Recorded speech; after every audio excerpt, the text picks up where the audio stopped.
There we go. Okay, let me just do a little pre-production on the phone, make sure everything is copacetic. That'll give people a little bit of time to come in. It's taken about 5 to 10 minutes. We've been shadow banned, so it takes a few minutes before people actually start coming in. But we'll get started here in a second. If you're watching this on Facebook, it is a replay. If it's real time, we'll have it loaded up to Facebook in about 2 hours. They have banned me from going live for another 2 or 3 weeks. We are live on YouTube, on X. We're also working on 6 other platforms to get approved just in case anything happens with our pre-existing platforms. I want to thank everybody for your continued love and support and contributions that allow us to keep doing this every day all these years, because we couldn't do it without you. All right, we have a really exciting first show of the day. I'm excited about this. It's Monday, January the 12th, and we just got through that 11/11, which was a real humdinger for me. It wore me out last night. But we have a new friend here, and I just want to, let me get your name up here. I want to make sure everybody gets it. There you go. We've got a beautiful sister here, Angie Kay. She's from Denver, Colorado. She came recommended by somebody, and I can't remember because I had a bunch of recommendations come through at the same time. Go figure that. 3 different sisters with about 6 or 7 names apiece. But welcome to the show. Thank you for coming in and sharing space with us and honoring us with your presence on such short notice. You said, what question are we going to go with first? My favorite question is, have you always been this weird, or did you have a wake-up experience? No, I was pretty weird. I just had to cover up my weird, like so many of us. But yes, I went through multiple awakening experiences to get weirder and weirder. Yeah, yeah. And I know a lot has gone on, especially recently, and I know you've been tapped in. I went to your site. I looked at a few different things. I could tell you've been involved for quite some time. You have this book behind you. I was reading about some of the stuff that you've been doing recently and some stuff that you've been doing before. But it sounds like that, like a lot of the sisters, you've been tapped into this for quite some time, like you knew it was coming a long time ago, this time that we're living in now. Is that correct? Yeah, Yeah. definitely started awakening in my 20s and spent a good, 25 years in that process of Wow. awakening. Yeah. And did you have a lot of our early awakenings, and I'm not saying everybody's was the same, but you do this many shows over the years and you see kind of a pattern. But it seems like that, one of the normal patterns is, yeah, I had it when I was young. It got suppressed. I was told my imaginary friends weren't real, or that my what do you call it? I can't even think right now.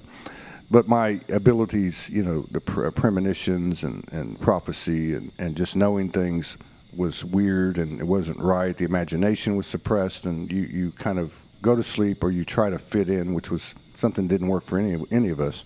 But then there seemed to be, on or about 2012, for some people it was earlier, some traumas or successive traumas that forced something open, and in many cases there were certain faces of the universe that kind of facilitated or brought you to the party. Did you have that kind of experience, like galactic elementals, angelics, anything like that?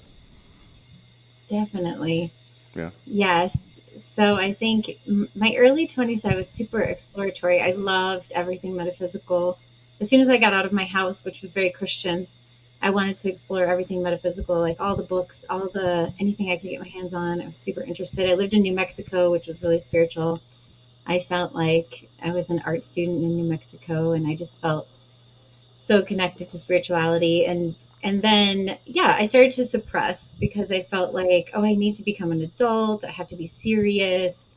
I need to have a corporate job. So I did so I did all of those things, but was also at the same time, I knew who I was. I was not the same as your typical corporate employee, even though I tried really hard to pretend that I was. And some of the things I went through, like you said, what were the catalysts? I went through a horrible genetic kidney disease in my 20s Wow. that eventually I healed with energy work. And that's what brought me to my gifts in my early 30s. And then I used those gifts just with my family, friends, myself.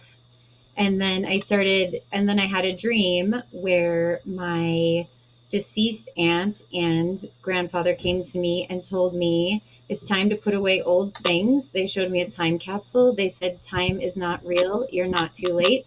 Let's put the old things away.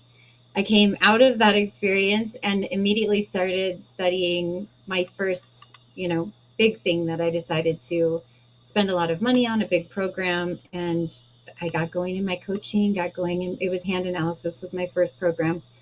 So I started working with Hand, people what'd you around say? Hand everything. analysis? Hand analysis? Yeah. Okay. Yep. It's called life purpose hand analysis.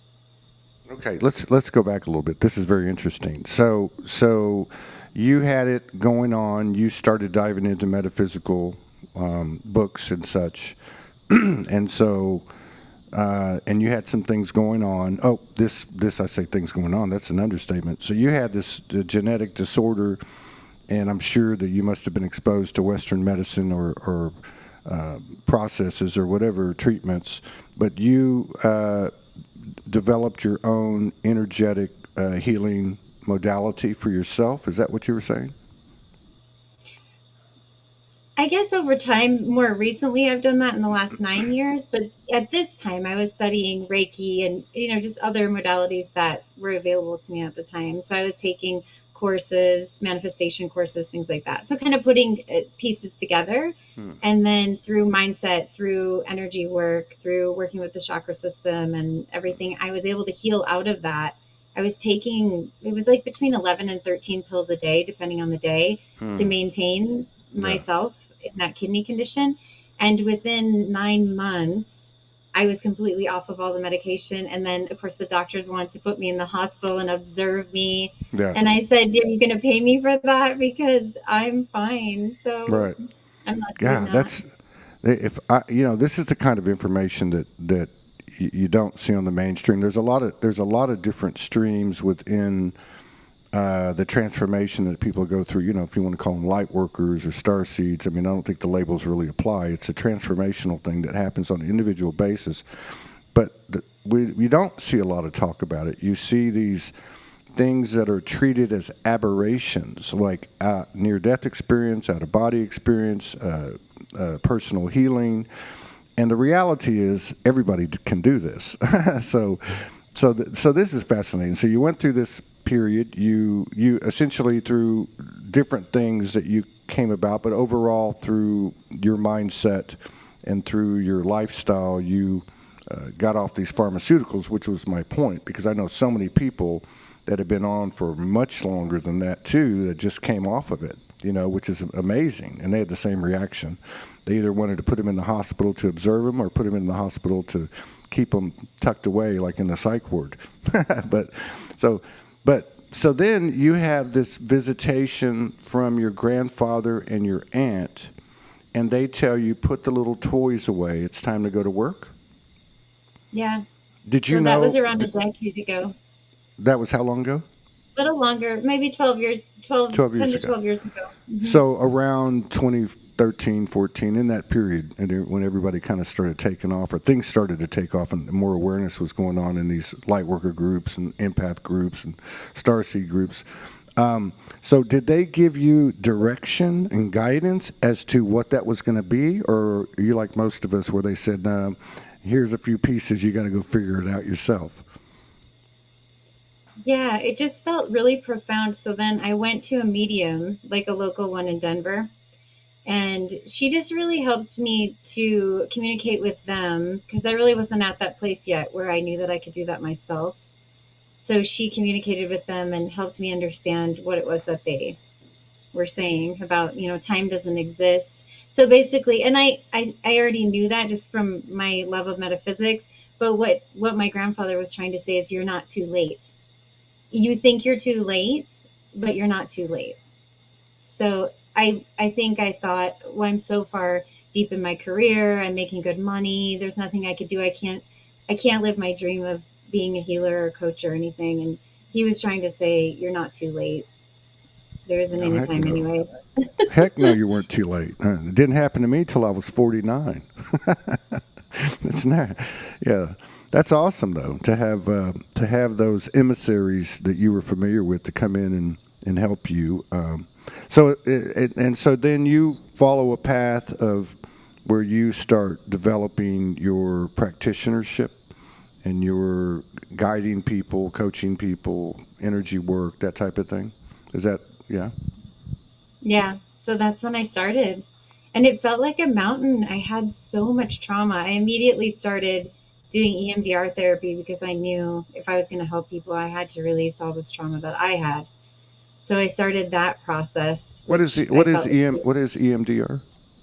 What is that? EMDR is, I don't know what that stands for, but it's a type of therapy that helps you to, um, it releases trauma. They'll use it for vets and things like Is that. it So, like but it's tapping? becoming Is more it like the mainstream. tapping It's thing? not No, tapping. no. It's rapid eye movement. So I don't know what Oh, EMDR, something must be eye stand for rapid eye movement. movement, Yeah, eye but movement. it helps you Something. Yeah. to rewrite the pattern in your neural pathway of the Okay. trauma. I went through that process, and then I too had a near death experience. It was interesting that you said that. I Yeah. wrote about it in my first book, Creation Codes. And yeah, that was very catalytic with Kundalini awakening, near death experience. It was a really extreme 12 months for me there around 2021. So I've had two what I would call out of bodies. To me, they're the same thing, really. I mean, I know that in documented cases, people actually die. Their heart stops beating or whatever. But I kind of feel they're all the same thing. But I have a feeling that there's a lot more of that has occurred than we know. Because as you know, with the trauma, and we all know with the trauma, there's a lot of things that we blacked out. And I think something of that immensity is very common, and it's also very common that we kind of forget about it. My son my son drowned. I think he was about 3, and they had to medvac him.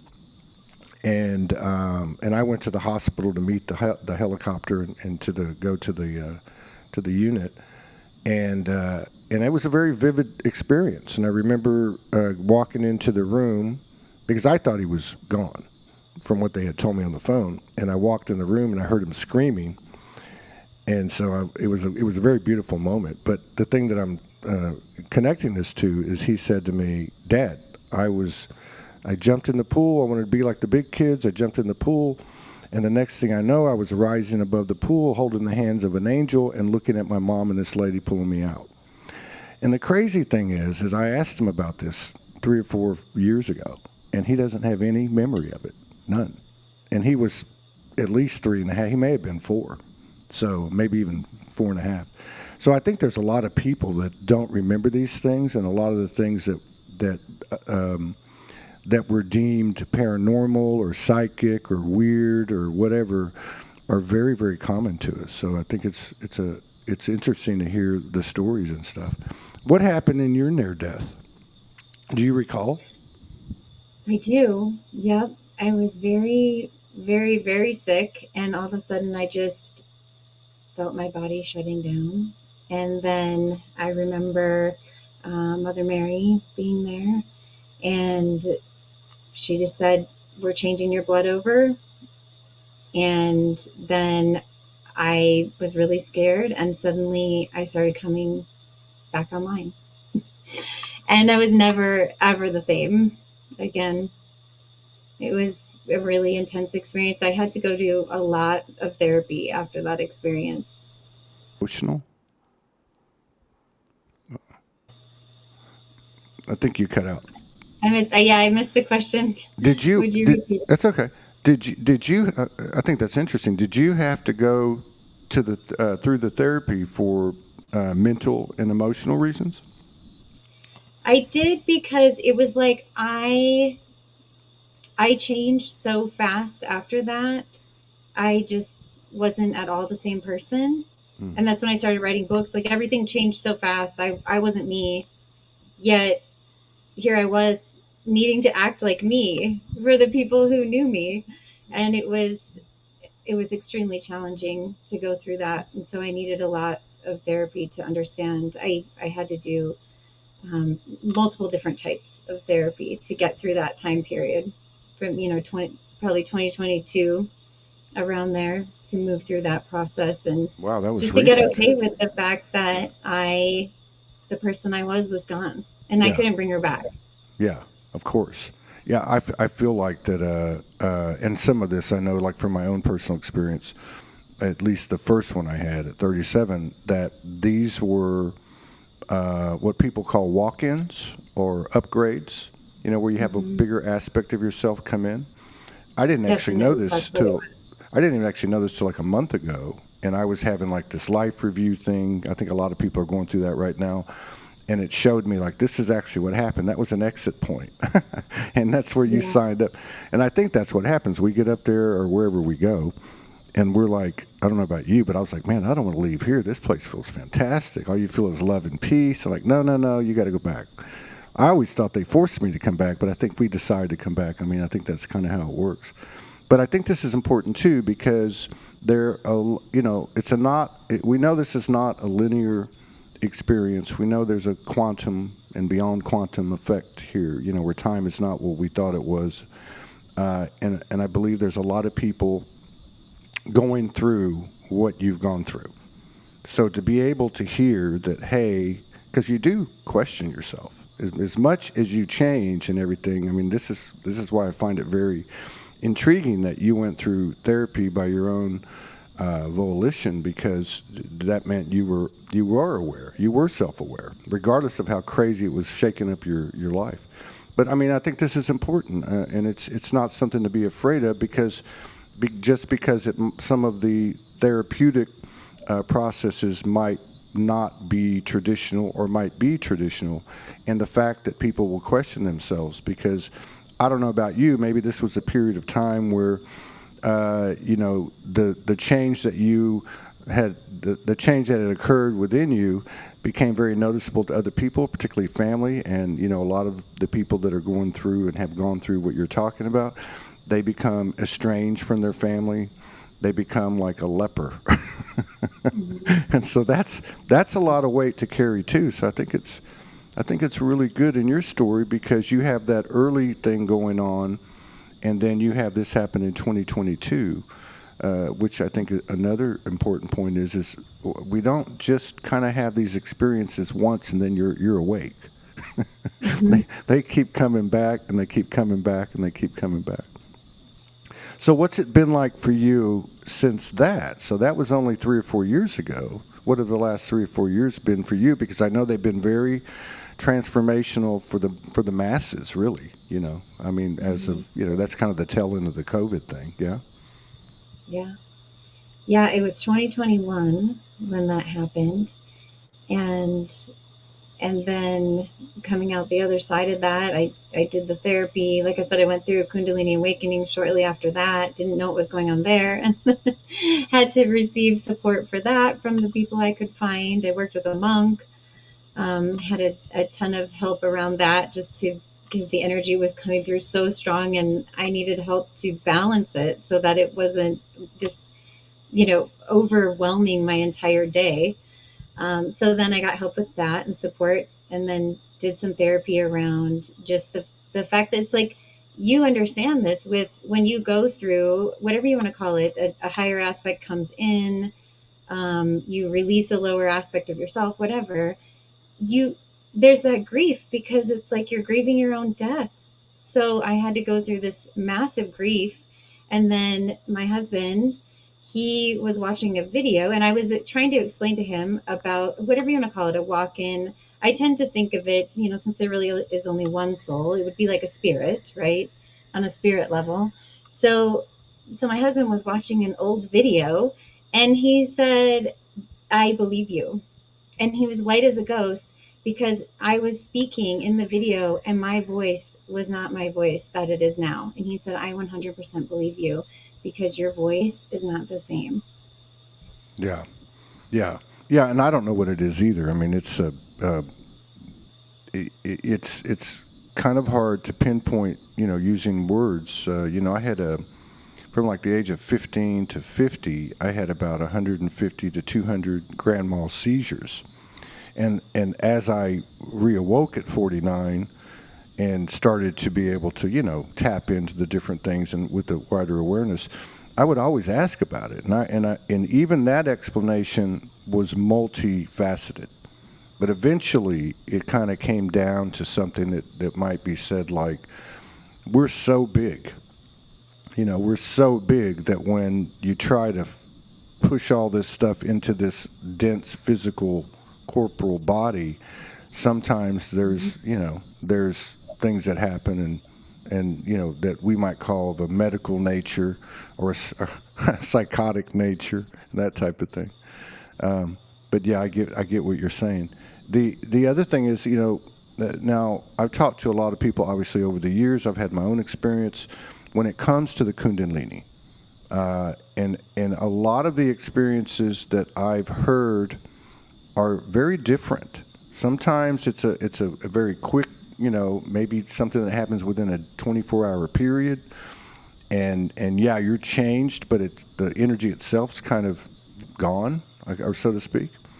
But I have met quite a few people like you where it's an ongoing thing, and you actually have to kind of get a handle on it because it's affecting your ability to function in life. Is that what happened to you? Yeah. I would say the difference that you're speaking is activation versus awakening, like full awakening. So you could have an activation that could be like a 24-hour, uptick in the energy, right? But a true awakening, you're right that it doesn't stop. It's like an engine has been turned on, it's almost like your plugs were switched. Like if you were plugged in to a certain outlet and then you switch to like, say a 240, is that what a hot tub? We've had those installed before. You switch to like a 240 voltage and all of a sudden you're running this much higher voltage in your energy field. Like your whole energy field is running at a higher voltage and running through your physical body. So it's almost like anywhere where you're out of balance, it becomes so apparent so fast because the energy is pushing so hard in those areas. You don't really have any choice but to make sure you get it balanced or you're just in really a terrible condition for a little while. So I did seek out help for that and got a lot of help and support. And yeah, it was amazing. The people that, of course, that just come into your life, the angels that you find that know how to work on these things. Yeah, and they all seem to come in a perfect sequence or synchronicity.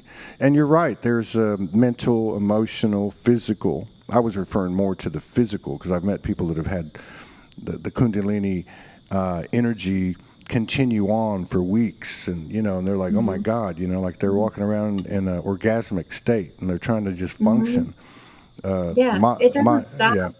Yeah. It doesn't turn off once it turns on. You just have to learn to manage it. Yeah. And I think that's another topic that's not discussed enough because if you look back at say pre-awakening, that energy was there.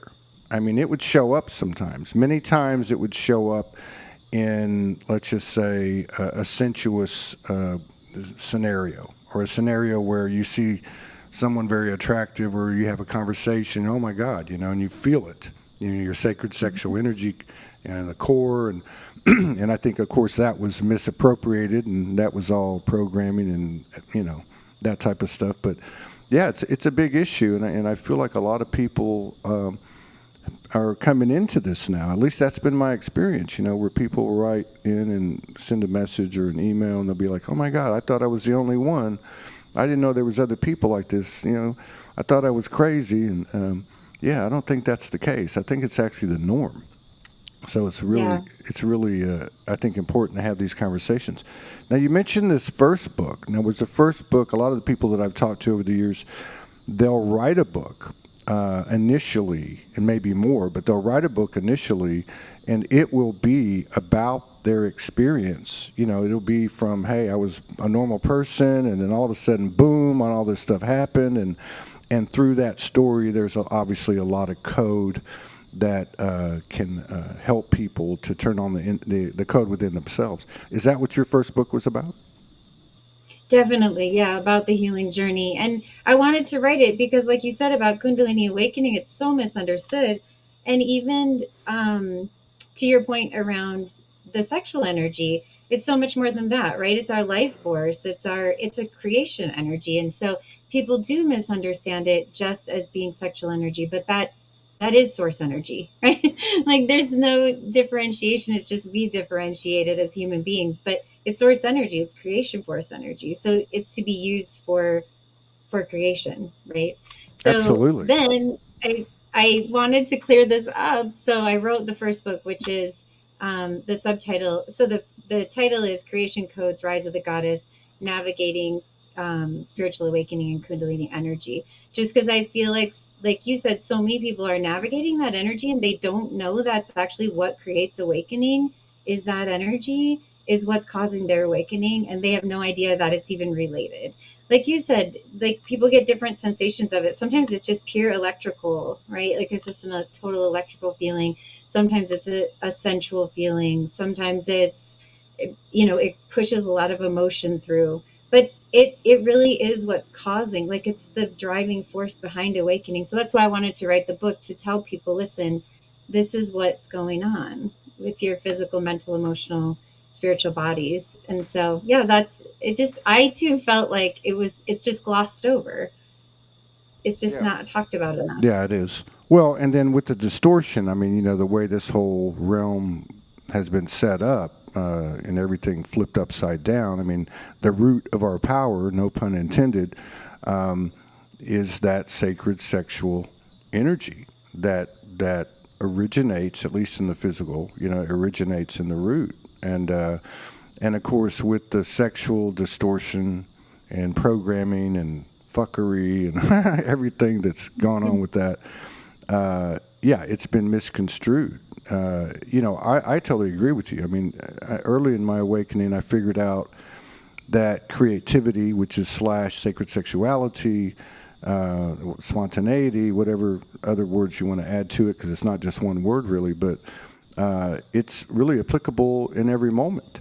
It's really our life force of existence, so it's available all the time. I love to make music with two of my friends every week. We do it online, and it's all improvisational. It's all freestyle, and so yeah, I'll get, in an hour and a half session, I'll probably get like 8 or 9 surges through my body. You know what I mean?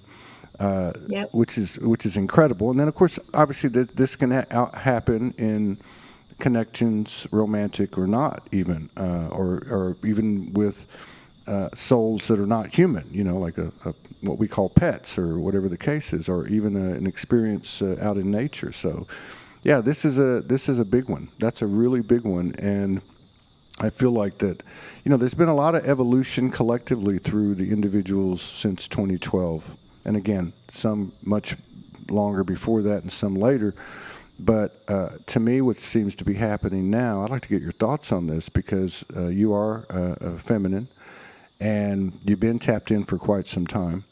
But it really feels like that for me anyway, it feels like the feminine in us, the voice of the feminine, the wisdom of the feminine is starting to be projected and expressed out there, and actually sitting there with greater awareness from those that are observing it and and experiencing it.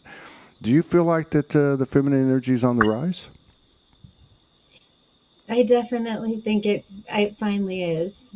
And I think that, our this huge long patriarchal era that we've moved out of, it just has taken a long time for the feminine to be able to rise, to even be heard or seen in the value that it provides, because that value has been overlooked for a long time, just as pendulums swing, right? It's swinging that direction. It's to more, the feminine voice is being heard more, and it's Yeah. time.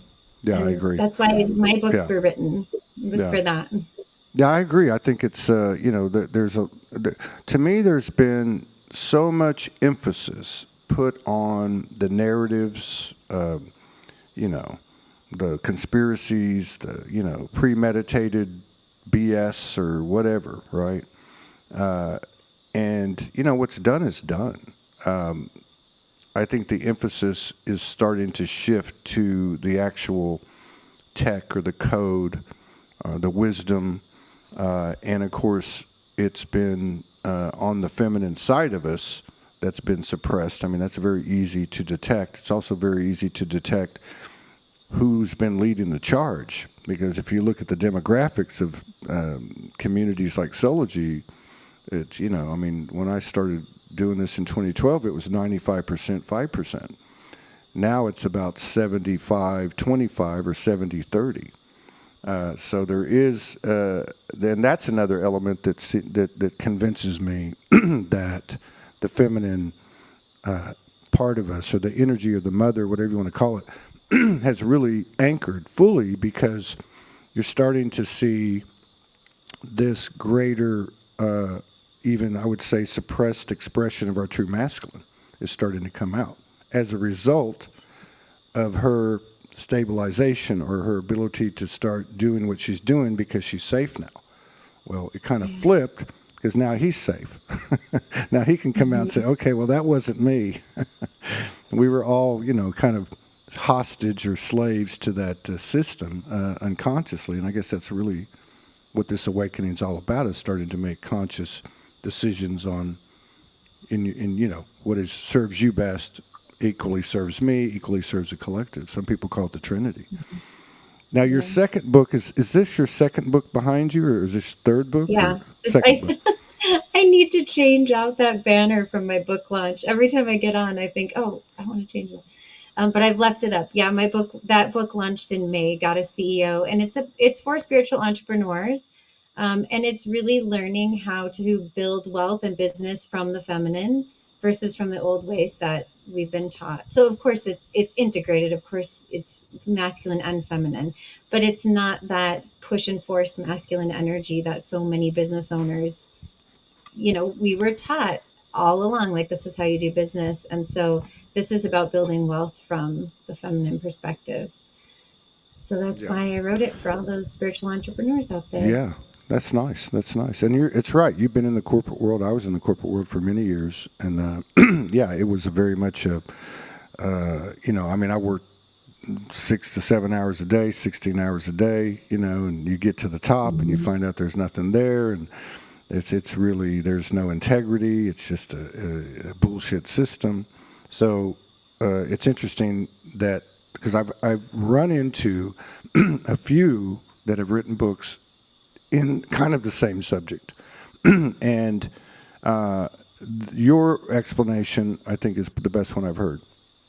Because what I've experienced since I came into the Soulogy arena is, once things over the years started to get some traction and the community got, pretty big, then I said, oh, well, I can use my old skills and plug it in here, my organizational skills, my managerial skills, and financial skills, and it would never work. It just would never work. I had to blow it up like 6 or 7 times. But what I found is, in the last, I would say, there was kind of a deconstruction in 23 and 24, maybe some of 25. But a few months ago, last year, I started to notice that there was this natural, organic unfoldment if the field, my field, was in balance and operating. I have a feeling off of what your book is about, which is kind of spontaneity, intuition, imagination, emotion, I would say intelligence, of the emotional intelligence, creativity, obviously, feeling, and which is totally like, that's like totally almost like blasphemy in the old corporate world, which is refreshing. So have you applied this in your own life? Have you been able to embody some of this that you've received in terms of the content of your book? It was all applied and tested knowledge, that I wrote about. All the theories that are in there, the divine feminine wealth principles, I've all embodied and had results and shared my own results in the book. and all the steps. It's really a shift in consciousness that entrepreneurs need to make from either corporate, like you said, or just business principles that they're taught. It's just a shift in consciousness that takes them into a completely different place of wealth and success and what that looks like. Would you say that it mirrors, right? Because, like, say that's one arena is business, and another arena is, I don't know, philanthropy or, I don't know, like Red Cross, charities or, humanitarian or whatever. But would you say that it kind of mirrors the transition itself? And what I mean by that is where the principles that you're talking about, like the old one was very much you do this for me, I do this for you, and we're going to write it down, and even then you can't even trust it. It doesn't mean anything. It just depends on how much money you have, how many lawyers you have. That this one is not codependent. That this one is not a credit debit system. It's not a system. If I do something for you, then you've got to do something for me. This is something a bit different. I'm not assuming. I'm just kind of reflecting on my own observations and experience, and the collective transition that we're in, that we call ascension, but kind of based on an equal energy exchange, in not just in the literal verbal linear, but also in the energetic field, the emotional field, and such. How would you describe the basics of the feminine principle in this book that you have? That's a great question. So I do go a bit into energy exchange. But it's not really the basis of the book. No, it's definitely an internal shift. The book is something to internally shift the mindset so that you view wealth differently. Wealth is wealth and business, I guess, because I was bringing these two principles of money together, right? So once you embody these principles and this mindset, it's no longer about, you're right, it's not always about the exchange. You're so much more expanded than that.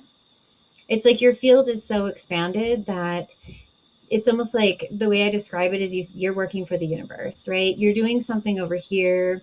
You don't know maybe how it's going to pan out. Your higher self is guiding you to this thing. And so you're doing it, right? But you might get paid over here, like by something completely unrelated. So it's really about, it's an expansion in the mindset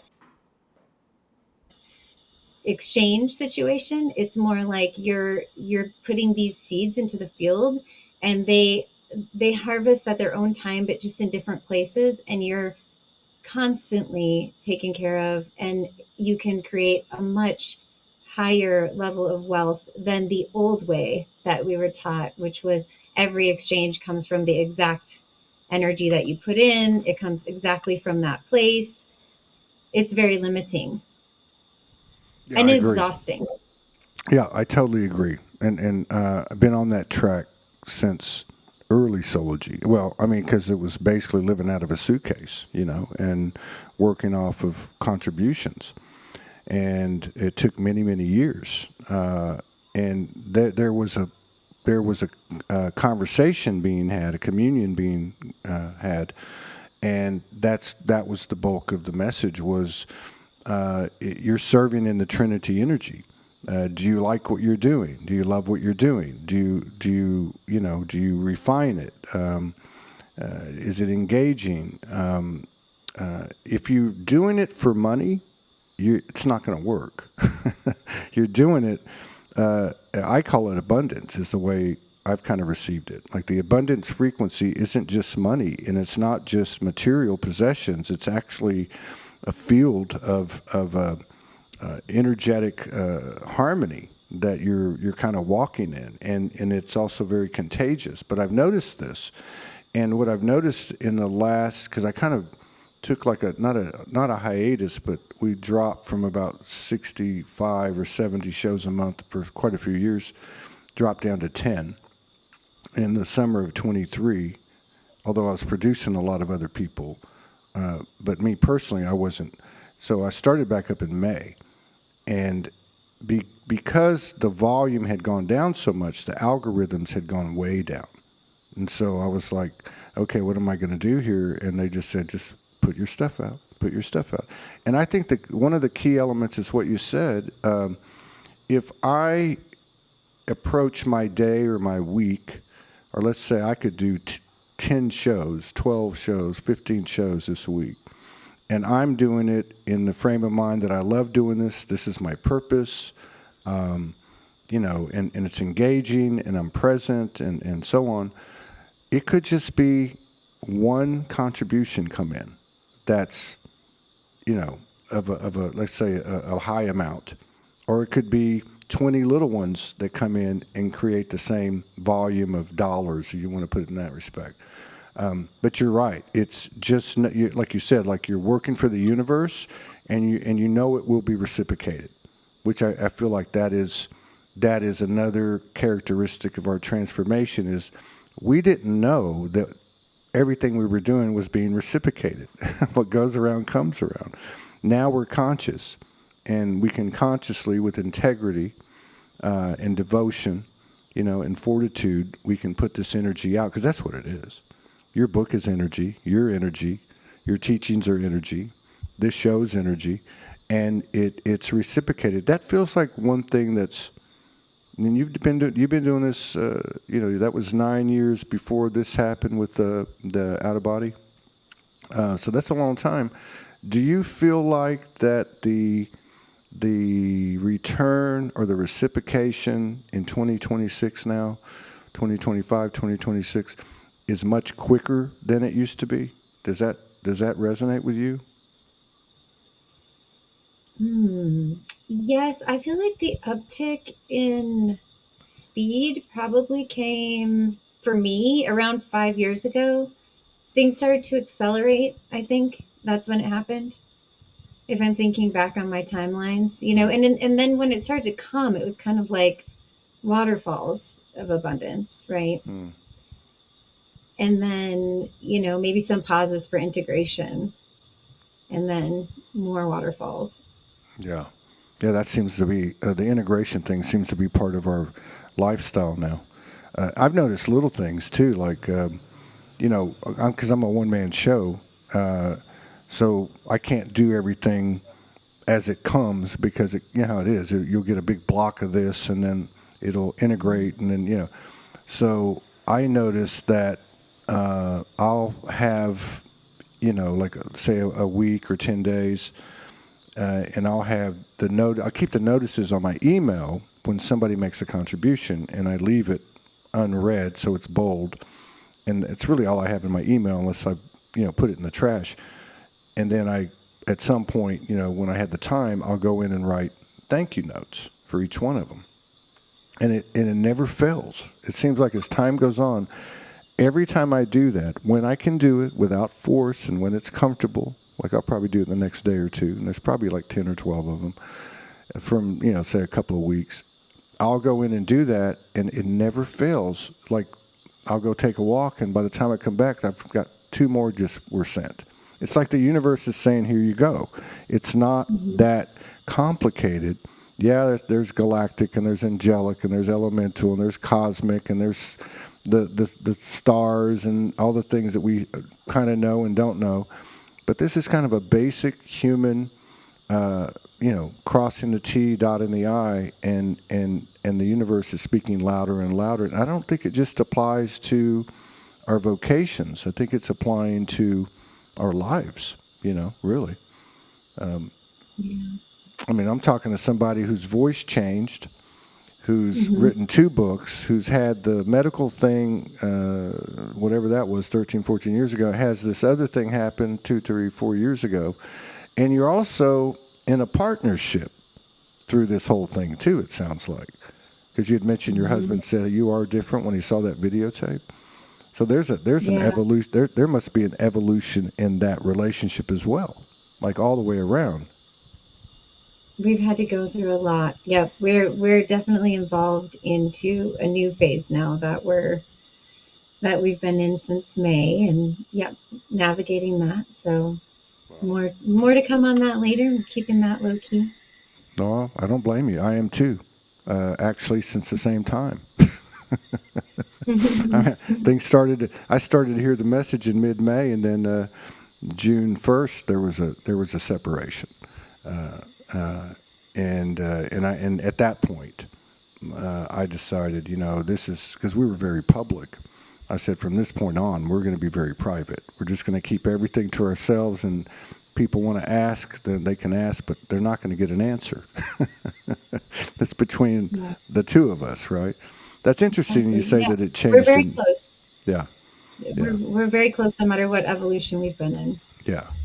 Yeah. I think I feel like that those stories, given all the, because, ascension as a word, awakening as a word, there's so many connotations, there's so many definitions and stories and narratives and opinions, and somewhere beneath it all there is a pure element that originated the whole thing, whether it be sacred union, whether it be ascending, or whatever the case is. I have a feeling that these couples, the story of these couples, the real story, not the one that's presented, the personas that are put out there and so on, but that in this higher octave that these stories are going to come to the surface. And obviously we know it's all energy now, so even if, say, in your case, you and your partner never say a thing about it, the fact is you're like a tuning fork, emitting signal out there that's pulsating through the entire grid. So, but I do feel like we're going to see those stories surface. I really do, because given the dynamics of the last, what do you want to say, 13, 14 years, both individually, as couples, as a world, I mean, this has not been anything that was for the faint of heart. So anyone and anything that's sustaining itself and expanding itself through this period is a force to be reckoned with. Just given the fact that they're doing it from this very physical, dense body, which which is a hell of a challenge. So challenging. It's nice to hear that or feel that energy of your connection, as well as you individually. So, what do you have in front of you? Where are you headed? What are you? Do you know? I mean, there's a lot of things have changed in terms of like looking into the future and planning. And I don't know about you. I mean, I have a schedule. I used to have the schedule used to be 6 or 8 weeks booked out, 3-4 shows a day, and now it's like 5 days ahead. Yeah. The universe won't let me put anything further than that. It's crazy. How is it for you? It seems like that's the energy. I recently went to India, and my friend and I, who we have a podcast together called Hey Goddess, if anyone wants to check it out. And we got a mosquito virus called chikungunya, and it's a long healing trajectory. So however people think of viruses and upgrade, whatever you think, that's what we're going through at the moment in this massive clearing. So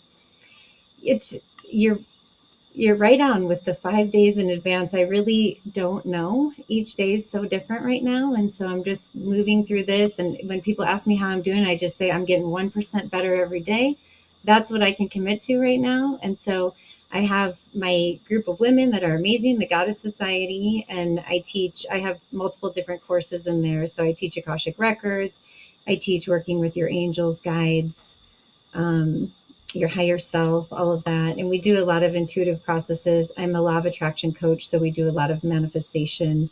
And then just the energy of the group constantly providing that power for manifestation all the time. So people that come in say, I joined this group and all of a sudden I found $25,000 I didn't even know I had. So it's things like that, they just remember they had this money, that they hid it from themselves or something. It's always amazing things. They meet a partner. They've been looking for someone for a long time, but it's that group energy that brings these manifestations through so fast. So that group meets 3 times a month. So I have that going on. But other than that, big projects as far as new books, new retreats, things like that, I am with you. I'm kind of on a 5-day advance notice right now, especially getting through this, I'm just going to call it a deep clearing and the activation process that we're in right now. So, yeah, her and I are just, talking every day, getting each other through it. And it's going to be, we just keep saying this is going to be great on the other side. We're going to be so embodied, whatever toxic stuff is going to be out, and just think our spirits are just going to feel so light. And yeah, that's our way of getting through it. Well, you look to be in really good shape. I hope you're not suffering too much. But I think there's something to be said for what you're saying too, and your outlook on it. I've noticed too that even with myself, actually, last year there was quite a bit of that going on, where people were having either something like what occurred with you, or having something that's been brewing for a long time that finally comes to the surface to be seen, because it feels like that's what a lot of last year was in preparation for this year, was cleaning out the closet, be it emotional, mentally, but it seemed to really hit the body more than you ever heard about it before. As if, I guess you would say, in the school of thought that we have literally got to the point of embodiment now, that everything's happening more and more in the physical arena. And the body's consciousness, or the body's voice, has become louder and louder and louder. And I think many people can attest to that. It was kind of a curveball for me. I never really saw that coming. Did you? And do you have a different connection with your body now in terms of communication? Is it part of the metaphysical, or not the metaphysical, the monadic roundtable, your soul makeup roundtable of leadership or mastermind? Does it have a voice? Definitely. Well, yeah, especially with that thing I went through in my 20s. Yes, definitely. So, yeah, I just think you're right that this year there was a lot of those physical upgrades. And no, to answer your question, I did not see that coming at all. It does make a lot of sense. Her and I have done a lot of tuning in around it, and speaking to the virus and speaking to the situation and being in the Akashic records around it. And just, really, it's like, this is, I think, sometimes in our lives, like you were talking about choice points earlier, and they're not always like exit points, right? Like sometimes we have a choice of like 5 different ways that we could clear something or activate something. And maybe we looked through all those doors and we said, okay, door number 3, even though it's tough, this is the easiest way for us to do it, right? Maybe door 1 was a car accident, door 2, you know what I mean? And so there could have been less desirable doors for us to do the same thing. Maybe some of them were faster, but scarier. So, this is a bit of a longer trajectory than what I've ever experienced with anything viral. And yet I feel, after all of the work that her and I have done together, the energy work, that this is what we chose. And I know that, of course, everything we're choosing in every moment, but I'm at peace with the fact that I've chose this now, right? I'm feeling like, okay, whereas I've gone through a lot of anger, a lot of, why did I get out? Why did I let the cabbie convince us to go to that place? I knew if we were going away from the city, I needed mosquito spray. Those kinds of things I've gone through. The human side, dealing with the regrets and like, why didn't I do this different? Why didn't we do this or that? But then coming to this place of surrender of, this is what we chose to move, to really clear out our body for this next level, for our embodiment to, be able to, be more embodied in our physical body. This was it. Yeah. Yeah, lightening up. Like there's a lightening up, like when they talk about the transformation from the carbon-based body to the light body, crystalline body. I think there's a lot to be said for that. I think it'll be interesting to see the collective results, or let's say of that target group, as more and more come out the other side. I went through a few things since like March, but it wasn't any one particular thing. It was a lot of things, particularly on the right side of my body. Go figure. But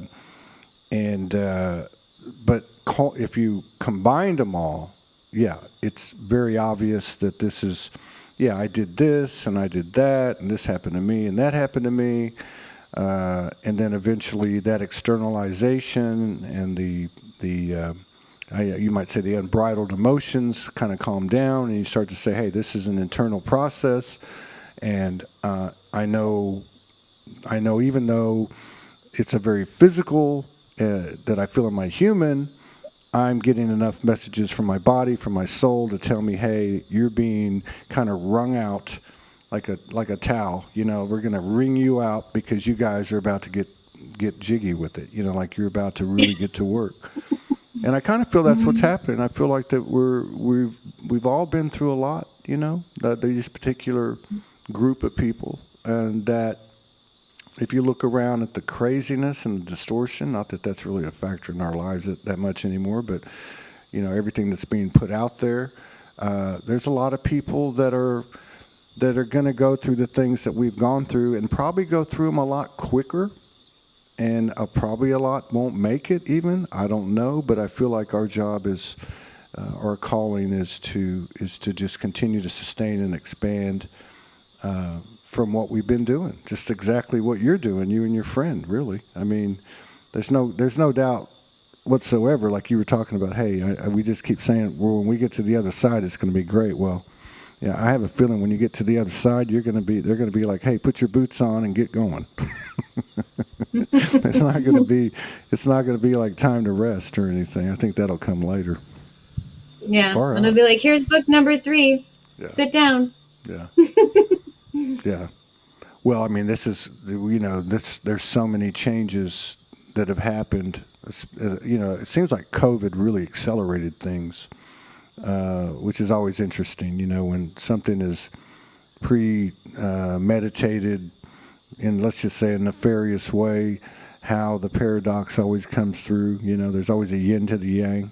But it seems like there's a lot of energetic transformation throughout the world, like we've gone through when you said, hey, oh my God, I can't believe everything I'm told, or truth is stranger than fiction, or whatever the case is. But that we're in a space now where it's a whole different life experience now. It's I don't know how to explain it, but it's not the old one for sure. It's not just the stuff we downloaded combined with the old one. It's something else, something that kind of speaks to what you were talking about earlier, where working with abundance or expression or creativity, that in itself in the present moment, it's just like a walking evolution, like a walking rebirthing, even though the dying comes with it. But I feel like it's almost like we're all in a Forrest Gump bubble that's getting more and more impervious to anything outside of us because we're so solid in our field. It's an extraordinary time. I mean, I can't even look a week out, It's just the changes are so rapid. They really are. You can't, yeah. Yeah. Yeah, one of my clients described what you were just describing so perfectly, and I say it all the time. It's my favorite analogy. So he said, around 2020, right, the world shifted from a solid base to a water-based. And so we knew how to do everything in a solid. If you imagine a pool table with the balls on it, you knew how to hit the corner pocket because you just lined it up a certain way, and your shirt's going to go in, right? And then when we changed to a water base, imagine the surface of the pool table is now water. So you hit a ball to a pocket, but it's going to take its own adventure. There's no prediction in how it's going to go. So how do you plan past 5 days from now? Exactly. Right. Yeah, it's like, it doesn't, yeah, you're right. It doesn't work.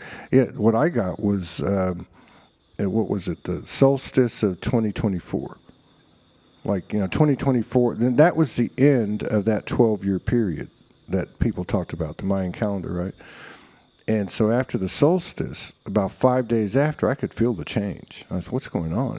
And I heard, like you guys are on the other side of this now. You were like swimming against the current, and you were still, you actually achieved these things that you came to achieve. You just don't know the fullness of it because you're still kind of, shedding the old stuff. But now that we're swimming with the current, and that sounds really easy. Oh, we can just swim with the current. I'll just get on my back and let the current carry me while I look up at the sun. And no, it's because it's a whole different way. It works on a whole different geometry or mathematics or language. It like you said, like your client said. I mean, it's a whole different thing. It doesn't work the same way. And I think that's probably the basis of this split that people always talk about. I personally think the split happens inside of us, like you were talking about with your transformation when you said, at the same time you're grieving all these parts of you that are dying. Mm-hmm. It's like that. Yeah. That's one thing I would say too, is to your friend's point. If you look at a solid piece of land, come the next day, it's going to look pretty much the same. But if you look at like I go out to the bay every day for my own sanity, and when you go out every day for 6 or 7 months, you notice everything that's different, right? Like I've noticed in the last 3 or 4 days, the tide at say 7 o'clock at night, if I'm out there at 7 o'clock, the tide is more ferocious. It's coming in further, where a few weeks ago it was much more docile. But what I'm saying is that if you go back and look at a body of water every day, it's never going to look the same.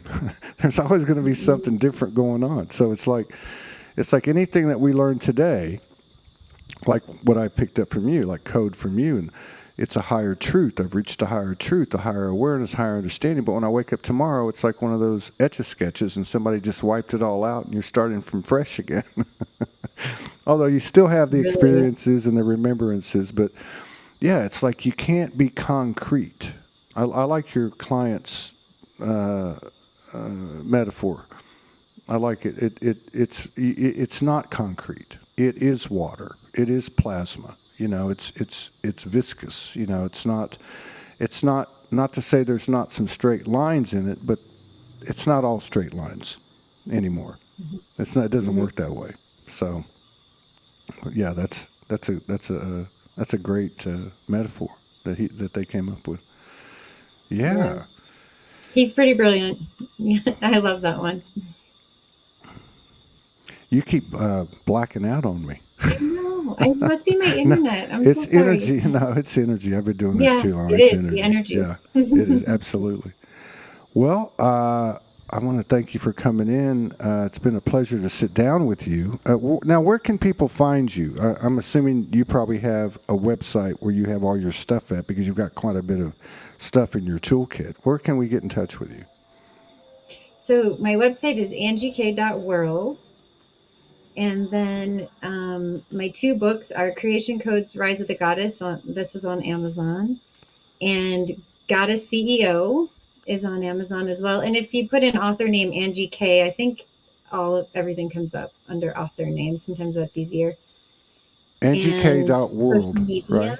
Yeah. AngieK.world. I'm mostly on Facebook. I'm on Instagram, but I'm not as on Instagram, if that makes sense. I'm mostly on Facebook because it's been my jam for a long time. And the Hey Goddess podcast is on all of the podcast channels and YouTube.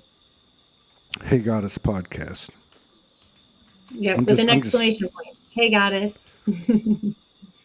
Hey Goddess podcast. Yeah. I didn't see that when I was looking your stuff up. I'm just putting them in the comments. Oh, thank you.